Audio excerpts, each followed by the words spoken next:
শিক্ষার্থীবৃন্দ, আবারও চলে আসলাম তোমাদের মাঝে অ্যাক্টিভ টু প্যাসিভ ভয়েসের এক্সেপশনাল কিছু রুলস নিয়ে to discuss some 5 rules plus double object যুক্ত। ডাবল অবজেক্ট থাকলে আমরা অবজেক্টটিকে সাবজেক্ট করব, অর্থাৎ আমরা এখানে দুটো অবজেক্ট থাকবে, তবে আমরা পার্সোনাল অবজেক্টিভকে আমরা সাবজেক্ট করার সবচেয়ে চেষ্টা করব। সবচেয়ে বেটার হচ্ছে পার্সোনাল অবজেক্টকে সাবজেক্ট করা। তারপরে অক্সিলারি ভার্ব আমাদের মূল ভার্ব অনুসারে মূল ভার্বের টেন্স এবং পার্সন অনুযায়ী আমাদের অক্সিলারি বসবে। তারপরে মূল ভার্বের আমি সবসময় বলছি প্যাসিভ ভয়েসে সবসময় মূল ভার্ব ফার্স্ট পার্টিসিপল হয়, তারপরে বাই, তারপর অবজেক্টিভ সাফিক্স। যেমন হি টিচেস আস ইংলিশ, তাহলে অবজেক্ট কে উইল আস, এটা একটা পার্সোনাল অবজেক্ট, উই।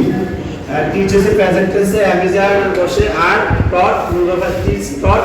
তারপরে আমার একটা object English by, near object.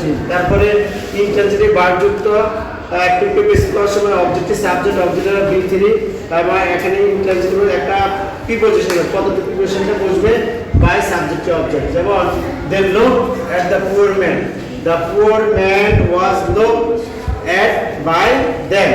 Reflexive pronoun যুক্ত খুবই সহজ একটা, এটা সবসময় বিভিন্ন চাকরির পরীক্ষায় থাকে। হিমসেলফ বা হারসেলফ, দেমসেলফ, ইউসেলফ, এগুলো হচ্ছে রিফ্লেক্সিভ অবজেক্ট। তাহলে আমরা এটা করার সময় আমরা কি করবো, যেমন হি কিল হিমসেলফ, তাহলে আমাদের সাবজেক্ট ঠিক থাকবে। তারপরে আমাদের এখানে ভার্ব অনুসারে অক্সিলারি ভার্ব আসবে, মূল verb V3 by plus reflexive object. যেমন he killed himself, he killed কোন টেন্স, ফার্স্ট টেন্স, ওয়াজ মূল ভার্ব আসে কিল বাই, তারপর আমার রিফ্লেক্সিভ প্রনাউন। তারপর প্যাকটিটিভ বা কমপ্লিমেন্টারি অবজেক্ট যুক্ত থাকলে যেমন elect, select, nominate, make, call etcetera, আমাদের এগুলাকে প্যাকটিটিভ অবজেক্ট হিসেবে ভার্ব হিসেবে ধরা হয়। তাহলে আমাদের প্রথমে পার্সোনাল অবজেক্টকে আমরা সাবজেক্ট করব, তারপরে অক্সিলারি ভার্ব V3, তারপরে প্যাকটিটিভ অবজেক্ট, সাবজেক্টিভ অবজেক্ট। যেমন they select me captain, they selected, তাহলে এখানে আমরা সিলেক্ট কি প্রেজেন্ট টেন্স, তাহলে আমরা আনবো এম, তাহলে I am selected captain by হিম।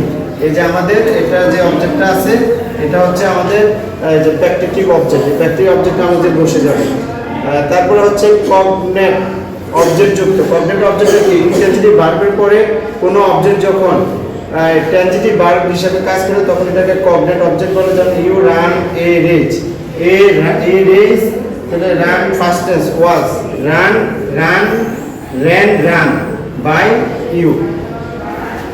ধন্যবাদ সবাইকে, আল্লাহ হাফেজ।